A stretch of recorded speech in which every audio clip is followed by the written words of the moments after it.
bom dia, boa tarde, boa noite para você que nos assiste nesse momento. Primeiramente, eu gostaria de agradecer a professora Cristina Ruas pelo convite para a apresentação dessa aula.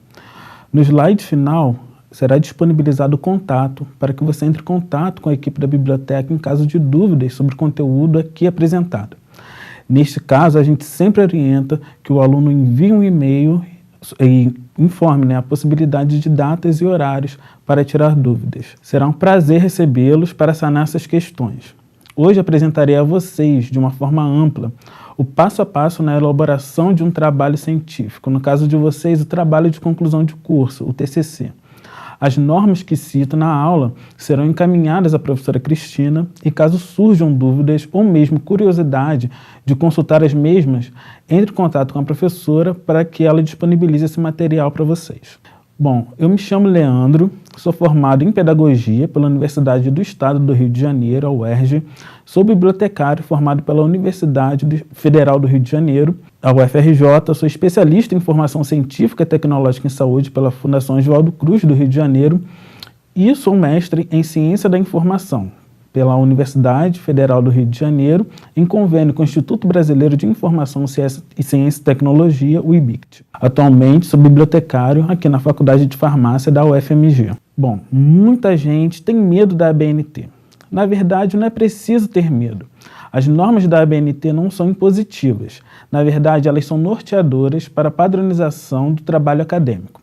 A Associação Brasileira de Normas Técnicas, a ABNT, é uma entidade de capital privado que disponibiliza normas sobre diversos assuntos.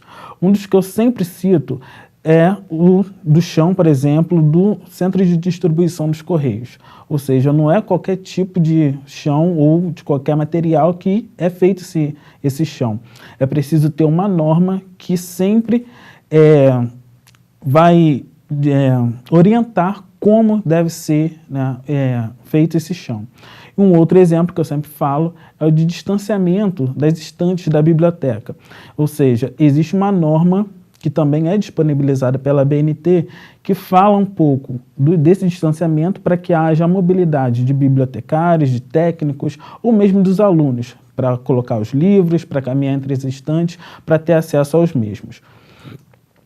Voltando ao nosso foco, a normalização orientada pela ABNT é criada em 1940 e possui como vantagens assegurar a qualidade na apresentação do trabalho, permitir a utilização racional de símbolos e códigos, diminuir as barreiras na leitura e na compreensão de textos científicos, ampliar e uniformizar a comunicação, a circulação e o intercâmbio de ideias, proteger os direitos e facilitar o tratamento da informação nas bibliotecas, a gente está falando de recuperação e acesso da informação.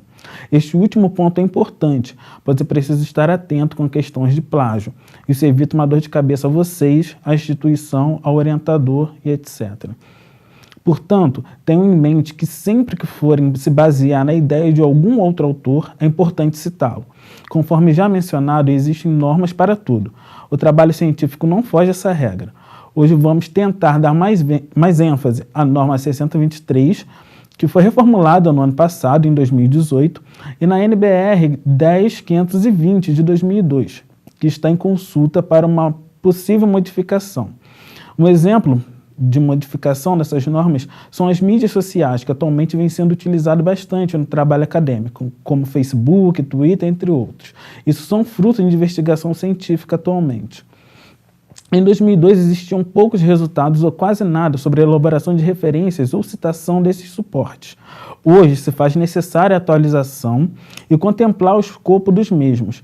Além dessas duas normas, há a NBR 6024, que demonstra como o trabalho é dividido, a NBR 6027, que dispõe sobre a construção de um sumário, a NBR 6028, que fala sobre as diferentes formas de resumo, a NBR 14724, que é muito importante sobre os elementos constitutivos de um trabalho acadêmico, e as normas de apresentação tabular do IBGE, do Instituto Brasileiro de Geografia e Estatística, que fala sobre as importantes formas de construção de tabelas, gráficos, quadros, entre outros. Aqui é um manual de normalização da Faculdade de Farmácia da UFMG. Devido às alterações da NBR 6023, esse manual está sendo atualizado. No entanto, eu sugiro que recorram a ele para a elaboração de seus respectivos trabalhos. Novamente, em caso de dúvidas, entre em contato com a biblioteca. A estrutura de um trabalho científico é dividida em elementos pré-textuais, textuais e pós-textuais, que são divididos em elementos obrigatórios ou opcionais. Os obrigatórios são aqueles que devem constar no trabalho e os opcionais são aqueles que podem ser incluídos ou não. Na parte pré-textual, como elemento obrigatório estão a capa, a ficha catalográfica, a folha de rosto, a folha de aprovação, o resumo na língua vernácula, que no caso é o resumo em português, o resumo em língua estrangeira, no caso da graduação, é o abstract em inglês, e o sumário. Os elementos pós-textuais, todos são obrigatórios, correspondem à introdução, desenvolvimento e conclusão do trabalho. Os elementos pós-textuais obrigatórios são as referências. Para o gênero feminino, é preciso ficar atento à flexão de gênero. Se você for do gênero feminino, você, ao se formar, você será bacharela e não bacharel. Portanto, o grau obtido será de bacharela em farmácia, bacharela em biomedicina, enfim, o curso ao qual você faz parte. No caso do gênero masculino, continua sendo como bacharel. A ficha catalográfica é um elemento importante no trabalho científico. Aqui na Faculdade de Farmácia, ela é elaborada pela biblioteca.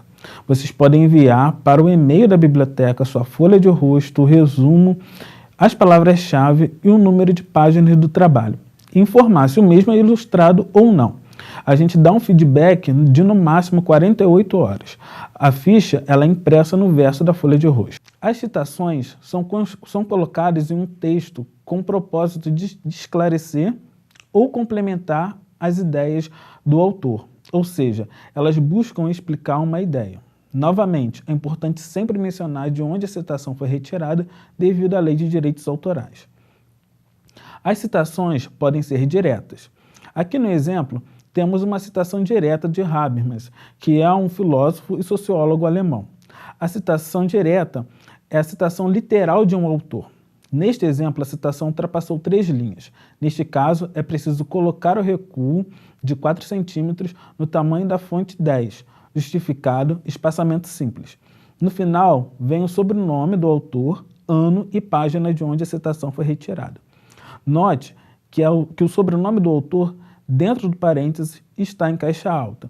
Sempre que o nome do autor estiver dentro do parênteses, usa-se caixa alta. Caso a citação seja em até 3 linhas, coloque-se a citação literal entre aspas, com espaçamento justificado. No final da citação, nome, ano e página de onde foi retirada a citação. A citação indireta também é conhecida como paráfrase. Ela é a compilação da ideia de um autor a partir da percepção de quem está elaborando o trabalho. Neste caso, é opcional mencionar as páginas. As formas de se fazer a paráfrase é a que está em tela. Você pode fazer sem o sobrenome do autor, dentro dos parênteses. Neste caso, só a primeira letra será maiúscula, com acréscimo do ano de publicação da obra, dentro do parênteses. Ou seja, você pode mencionar dentro dos parênteses, neste caso, com a caixa alta acrescido do ano da publicação da obra. A citação da citação é o famoso apúdio. Ele é quando o autor, que está escrevendo o texto, não tem acesso à obra original. No exemplo, Abranches, Santos e Coimbra citam Richman. Neste caso, no trabalho, eu estou me baseando nas ideias de Abranches, Santos e Coimbra que tiveram ao ler Richman. Na elaboração da referência será colocada Abranches, Santos e Coimbra e não Richman. O segundo exemplo segue a mesma lógica, só que a colocação da informação dos autores, ano e página estão dentro dos parênteses. Aqui, alguns exemplos de diferentes suportes bibliográficos. Nos exemplos, você pode colocar a lista de referência, o nome e sobrenome do autor por extenso ou abreviado, lembrando sempre que a forma pela qual você escolher deve ser colocada em todos. Se escolher por extenso, será assim para todas as referências.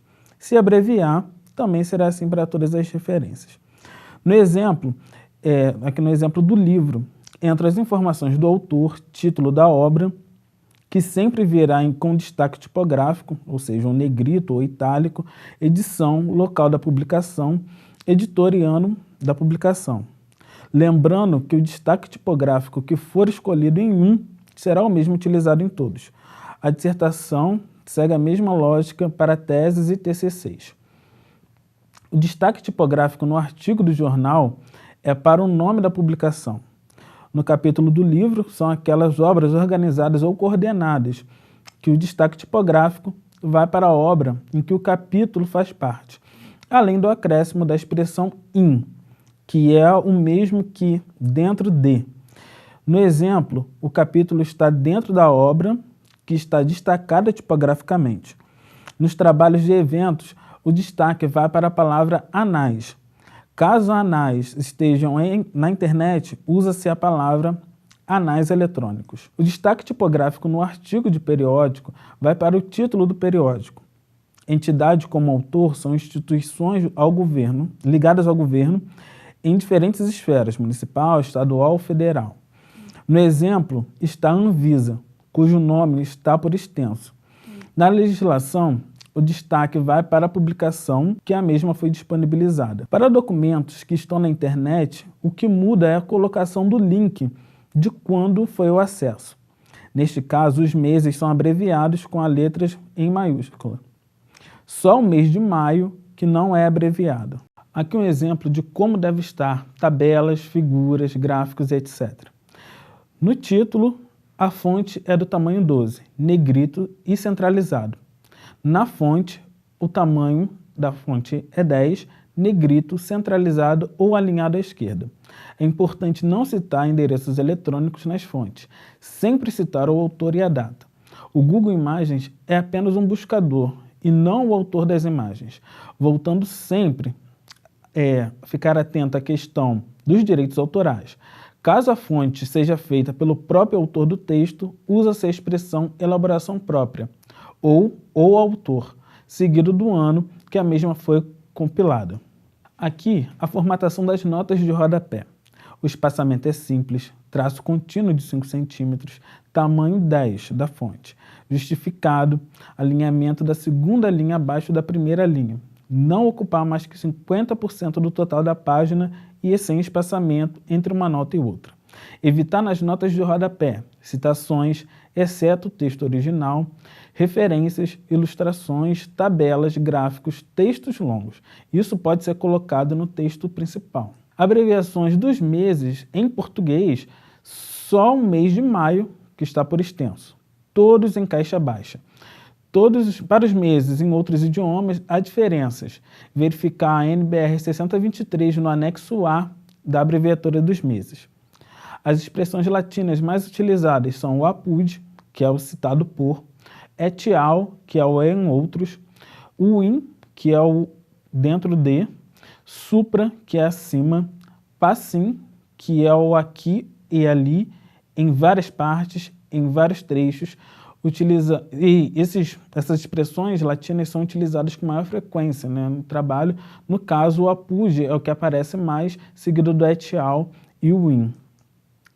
A organização das referências segue sempre a ordem alfabética. As referências utilizadas para a elaboração dessa aula, aqui o nosso contato.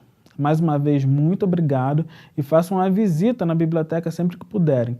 Lembrando sempre que no caso de dúvidas em relação à normalização de um trabalho acadêmico, a gente sempre orienta que vocês mandem um e-mail, conforme está aqui no slide final, para marcarmos uma data. Até breve. Muito obrigado.